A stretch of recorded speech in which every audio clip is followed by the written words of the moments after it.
Je demande à Dieu, good morning, good morning, good morning. C'est drôle quand j'enseigne depuis plusieurs années, puis au début de ma carrière d'enseignement, des fois, j'ai parlé en anglais avec ma femme, avec mes enfants, puis j'arrivais à l'école, puis j'avais juste fait de l'anglais tout le matin. Et là, j'arrivais dans ma classe, puis je partais mon enseignement, puis à un moment donné, je me rendais compte que tous mes élèves me regardaient avec des points d'interrogation en face.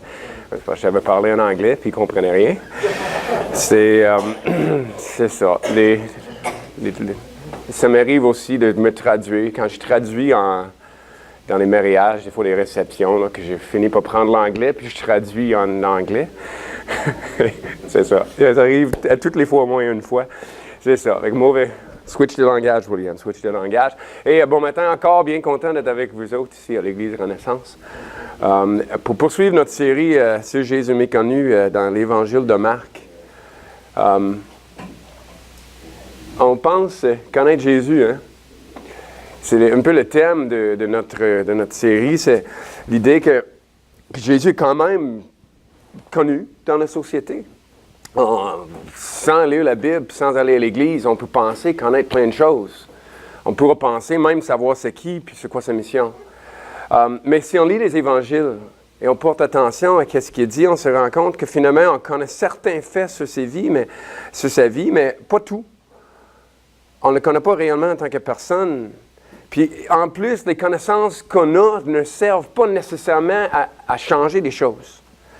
Notre façon de vivre ou notre regard sur le monde.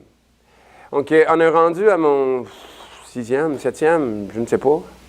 Je ne sais pas. 6e et 7e. Je pense que c'est 7e. Oui, c'est le 7e message. J'en ai 12 total. Donc, un jour, vous allez être délivré de votre malheur. Quand vous arrivez à 12, vous allez pouvoir m'applaudir, puis on va... je vais réjouir avec vous. C'est correct. Donc, la semaine passée, pas la semaine passée, mais la dernière fois que j'étais ici, ça je dis toujours aussi, hier, en ma classe à l'école, hier, on n'avait pas le cours hier, monsieur, c'était dimanche. Hey, laisse-nous faire, dernier cours. C'est ça. On avait vu le roi est ici, et son nom est Jésus, une déclaration de Pierre qui dit à Jésus, répond à Jésus à la question, qui est-ce que tu dis que je suis? Simon Pierre répond, tu es le Messie, le roi attendu, le grand roi, qui devait revenir rétablir le règne de Dieu qui avait été perdu dans le jardin d'Éden. Quand Adam a cédé sa domination à Satan. Et Jésus a répondu, a commencé à enseigner oui, il a raison, mais je ne suis pas le genre de roi auquel vous attendiez. Et on voit que Jésus, il annonce sa mort. Donc, Jésus commence à enseigner ceci à ses disciples. Il faut que le Fils de l'homme souffre beaucoup. Il me semble qu'il y en a d'autres. Les anciens, les chefs des prêtres et les maîtres de la loi ne voudront pas de lui. Ils le feront mourir. Et 3 jours après, il se relèverait de la mort. Une drôle de présentation de sa royauté. Tu as raison, je suis le roi, le Messie, je suis l'envoyé de Dieu pour régner sur la terre, mais je vais mourir. C'est spécial un peu. Et Pierre, ayant sa grande trappe, Pierre, lui, il n'est pas capable de s'empêcher d'obstiner avec quelqu'un. Je rappelle mon ami Mathieu, qui quelques-uns connaissent, il faut qu'il obstine, mais Pierre, il obstine. Donc, il prend Jésus à part et se met à lui faire des reproches. Non, ça ne marche pas, là. Ça ne marche pas, ça. Non. Tu ne comprends pas Jésus. Tu ne comprends pas comment ça va aller. Mais Jésus, il corrige Pierre. Donc, Jésus se retourne, il regarde ses disciples, il fait des reproches à Pierre. Il dit, va-t'en, passe derrière moi, Satan. Tu ne penses pas comme Dieu, mais comme les hommes. Et ensuite, Jésus appelle la foule avec ses disciples et leur dit, si quelqu'un veut venir avec moi, il ne doit plus penser à lui-même. Il doit porter sa croix et me suivre. En effet, celui qui veut sauver sa vie la perdra. Mais celui qui perdra sa vie à cause de moi et la bonne nouvelle, il la sauvera. Si une personne gagne toutes les richesses du monde, mais si elle perd sa vie, à quoi cela lui sert-il? Donc on voit que le Messie doit mourir, puis les disciples sont appelés à prendre ce même chemin-là. Volontiers. Et on imagine l'état dans lequel les disciples devaient se trouver, là. Ils devaient avoir une grande confusion. Oui, le roi, mais il va mourir, il ne régnera pas. En plus, il posait la question, c'est quoi ressusciter des morts? Ils ne comprenaient pas même le concept de la résurrection pour être capable de faire les liens que nous, on est capable de faire. Mais on imagine, là, jamais un homme s'est ressuscité, j'en ai pas les évangiles qui nous le décrivent, l'histoire n'est pas faite encore, puis ce roi dit, je vais mourir, puis après, je vais ressusciter. Ils sont évidemment confus. Mais avec la confusion, devait venir aussi sûrement une grande inquiétude. Il s'en va à Jérusalem, il va mourir. Qu'est-ce qui va arriver avec nous? On va aller où? On va faire quoi? Okay, c'est l'état, on pense à cet état-là des disciples. Et qu'est-ce qui arrive? La prochaine histoire. Qu'est-ce qui se passe avec tout ça? Bien, la prochaine chose qui arrive, c'est ce qu'on appelle la transfiguration. Vient d'un mot, un mot dans le grec. Mais on voit que Jésus révèle sa gloire. Face à la confusion, à l'inquiétude des disciples, Jésus révèle la grandeur de sa gloire à eux. On voit dans le passage, c'est Marc 9, si jamais vous voulez être là, on va passer à travers. On ne lira pas le texte au complet, on va le voir étape par étape en s'en allant. Donc, le texte n'est pas là, mais Jésus est parti en haut d'une montagne, grande montagne, avec 3 disciples, Pierre, Jean-Jacques. Je crois que c'est les 3, Pierre, Jean-Jacques. Donc, pas n'importe qui, c'est pas parti avec Pierre, Jean-Jacques, non? Il me semble que c'est une drôle de blague, mais personne rit. Correct. Donc, je vis bien avec ça, moi. Donc, l'image que j'avais tantôt, juste pour vous dire, c'est un tableau qui s'appelle Transfiguration. Moi, je l'ai trouvé super beau, donc j'ai mis là. J'essaie, des fois, les artistes qui essaient d'imaginer quelque chose de glorieux, qu'est-ce que ça pourrait être. C'est très symbolique, mais moi, j'aime ça, des belles choses. Donc, le verset nous dit en Marc 9, 2 et 3, « Il changeait d'aspect devant leurs yeux. Ses vêtements devinrent d'un blanc si brillant que personne sur toute la terre ne pourra les blanchir à ce point. » Donc, transfigurer, le mot de transfiguration qu'on parle, c'est vraiment ce mot de changer d'aspect. C'est un changement extérieur, très important. Et c'est métamorphoser, comme une chenille qui transforme en papillon. Mais ça a l'air que plein d'insectes qui font ça. C'est notre problème de ver blanc. Okay, les vers blancs, c'est une des étapes là, de développement des gens de bébés. Ils sont là tout le long de leur vie, eux autres. Mais ils font une métamorphose eux aussi. Donc, on a ça chez nous. C'est pour ça que j'y pense. Mais on va penser plus au papillon, qui devient beau. Mais c'est un changement, dans ce cas ici, d'apparence. Ce n'est pas un changement intérieur. Jésus n'est pas devenu quelque chose qu'il n'était pas. Il a comme laissé sortir ce qui était pour le vrai. Puis ça a donné à ses disciples une vision de sa gloire. C'est intéressant, par exemple, que le texte ne nous dit pas qu'il voit la gloire de Jésus. C'est pas là que c'est dit. On pourrait dire, bien, on le sait, c'est ça, il a rayonné sa gloire, ces choses, mais c'est intéressant de voir quand on lit d'autres places dans la Bible, puis on essaie de penser où ce qu'il fait. Il y a 2 places dans la Bible où ce qu'on se réfère à cette situation-là. C'est 2 des disciples qui étaient présents avec Jésus sur cette montagne-là et qui parlent de cette expérience-là, d'avoir vu ce changement d'aspect, cette métamorphose de Jésus devant les yeux. Un premier, c'est en Jean 1, 14, un verset quand même assez bien connu qui dit, non, je suis en train de reculer, je ne suis pas en train d'avancer. Donc, Jean 1, 14, quand il dit « Nous avons vu sa gloire ». On pourrait dire qu'il l'a peut-être vu à d'autres moments, mais il spécifie « C'est la gloire du Fils unique ».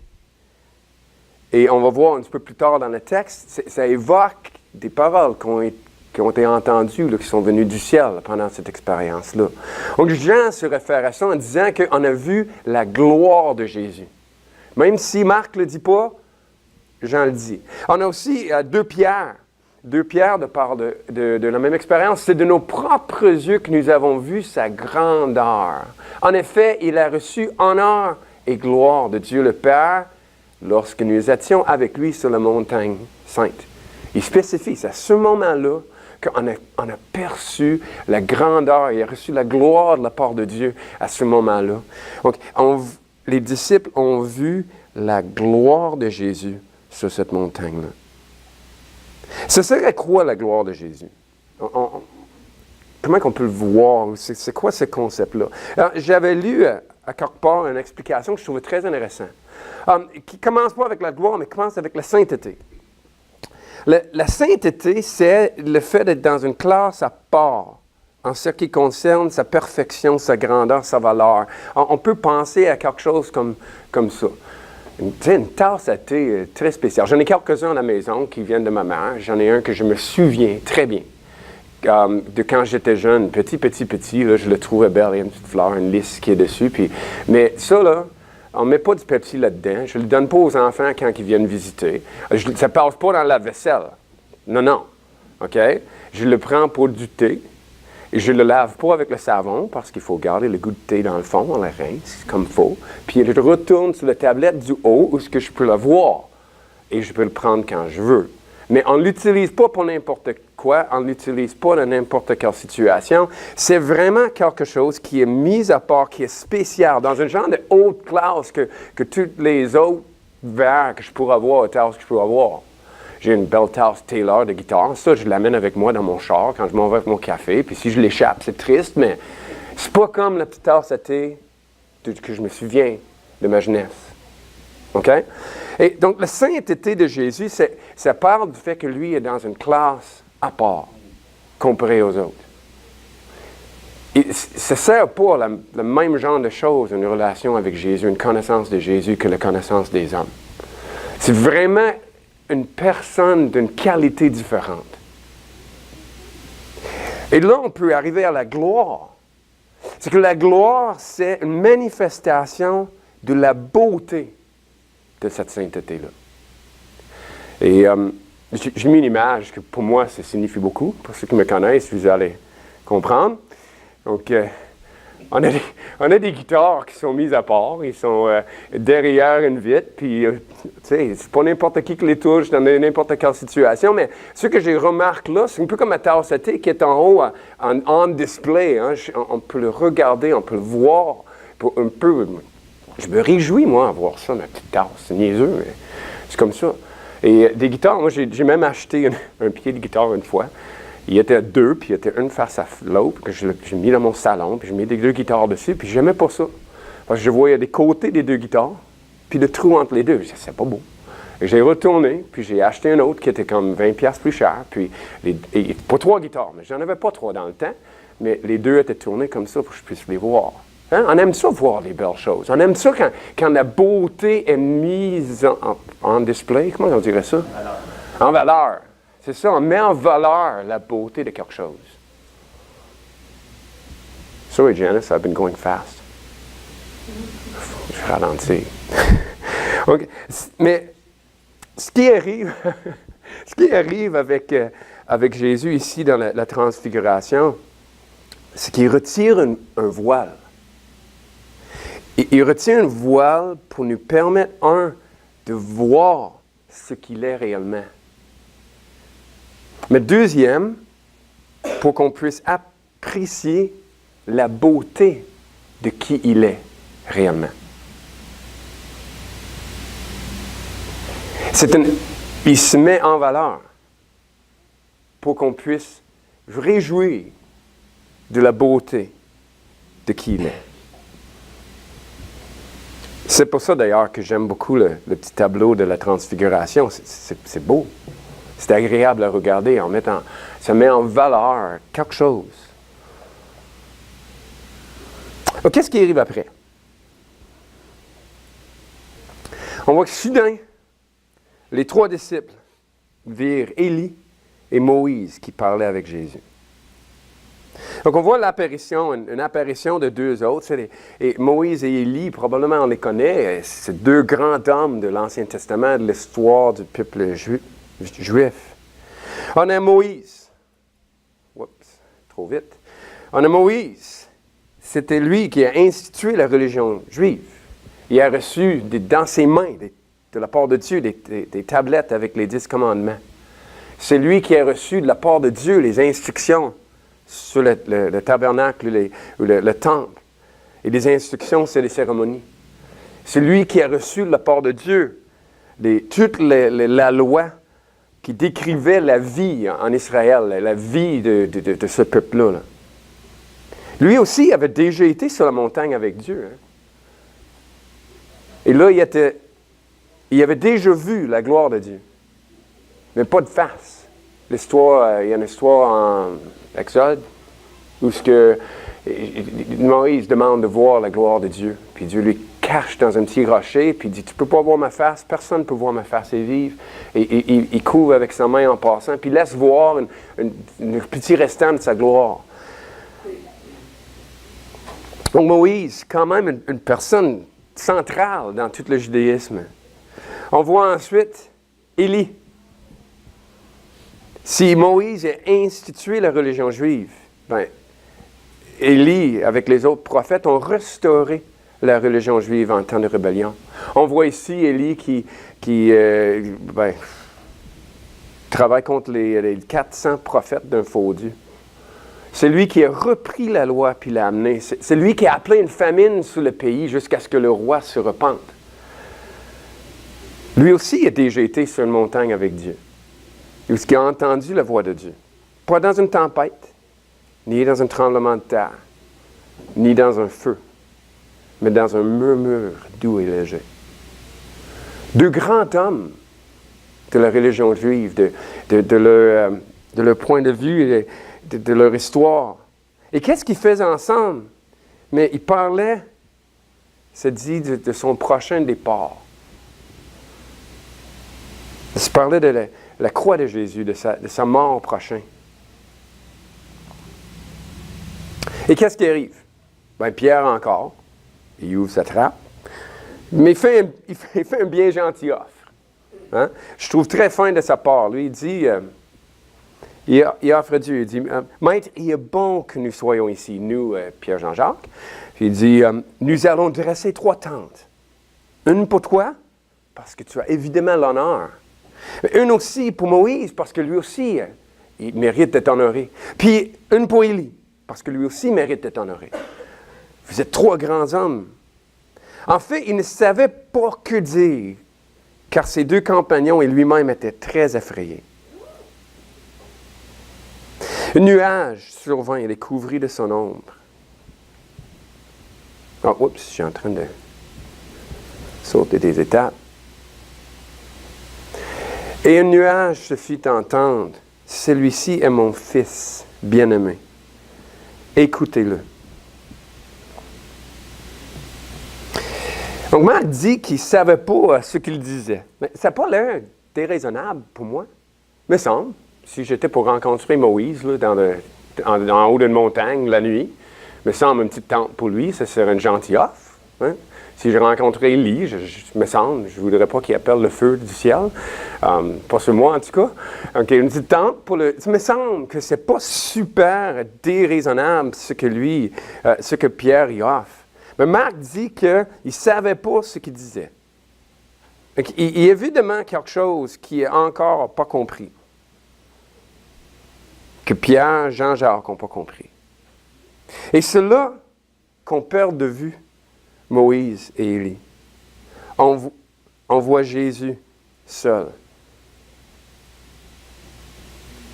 Donc aussitôt, les disciples regardèrent autour d'eux, mais ils ne virent plus personne. Jésus seul était avec eux. Jésus seul.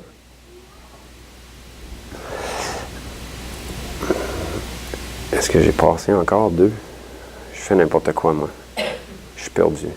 Absolument, totalement perdu. Là, j'ai l'air ridicule. Mais c'est mon état normal. Donc, il voit Jésus seul. Et là, on entend la voix qui dit, « Celui-ci est mon Fils bien-aimé. » On voit une voix du Dieu le Père. Qu'est-ce qu'il y a comme message? Élie puis Moïse sont partis. Jésus, tout seul est là. Puis Dieu dit, celui-ci est mon fils bien-aimé. Et Dieu dit, lui, par sa nature, est différent. Mettez-le pas dans la même catégorie. Même Élie, même Moïse. Et celui-ci, là, c'est autre chose. C'est mon fils bien-aimé. C'est intéressant de penser aussi que Jésus est aimé malgré le prochain départ. Il fait face à une grande épreuve. Il s'en va à Jérusalem pour se faire rejeter, pour se faire tuer. Et même dans ce contexte-là, le Père dit, c'est mon fils bien-aimé. Et par sa nature, lui, il est différent.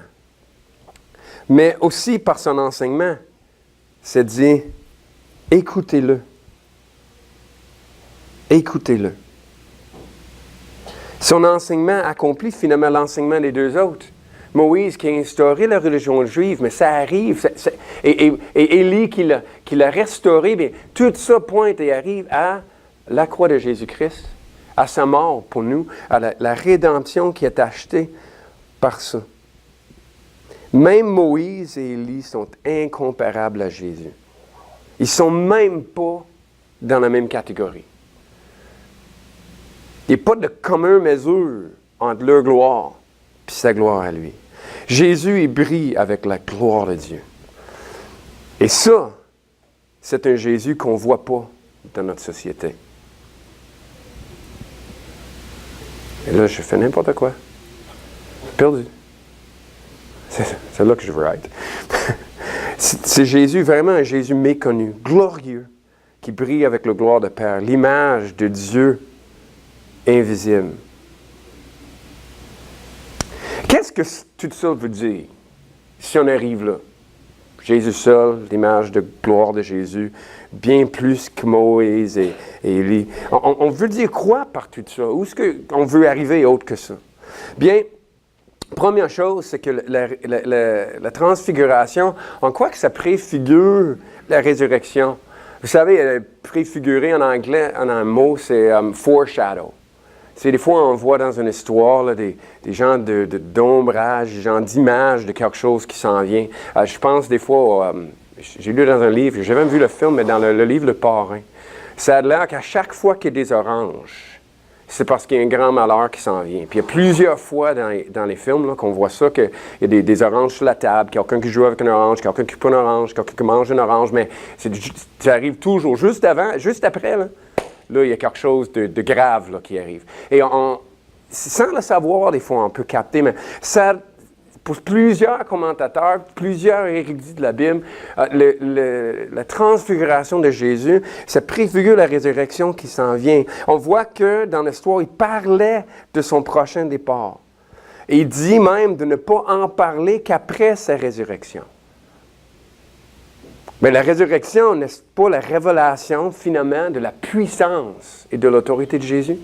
C'est pas là qu'on va voir le plus clairement que Jésus règne. Et même, on peut comprendre que c'est là, à la résurrection de Jésus, qu'il reçoit sa royauté. Et qui commence vraiment, il inaugure un règne. Ben, on peut voir que cette révélation de sa gloire, c'est une petite image momentanée de la gloire qui s'en vient après sa mort avec sa résurrection. On peut penser aussi que ça préfigure son retour en gloire.